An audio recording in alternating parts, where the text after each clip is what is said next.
Hello guys, sa araw ng linggo, araw ng pahinga po ngayon. Kaya ito may tips naman po ako para sa kanila.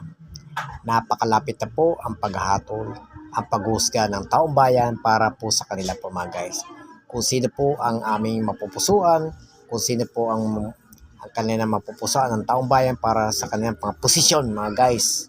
Yan, hindi po pwede banggitin kung sino mga tao ang karapat-dapat ang manungkulan sa bayan po mga guys. Kaya kayo po mga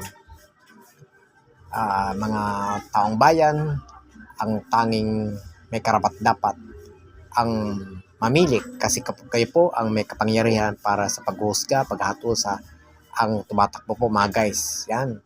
Kaya napakalapit na po. Wala na po isang buwan na po ang paghahatol, ang paghusga ng taong bayan po para sa kanilang may karapat-dapat na hindi tayo makakalimutan kahit sila po ay nakaupo na po sa kanilang posisyon po mga guys. Kaya tayo ang may karapat-dapat ang makapangyarihan kung sino ang ating iluluklok para sa kanila po mga guys. Kung mayroon man lumapit, tanggapin. Kung mayroon man may biyaya, tanggapin. Basta pagdating sa araw ng paghatol at paghusga para sa kanila po, tayo na po ang mamili po para sa kanila po mga guys. Ito po ang inyong lingkod muli, si Velasquez Jago Boy, sa Boy Merap, Jago Velasquez, sa isang vlogger po sa BF Parañaque po. Bye-bye!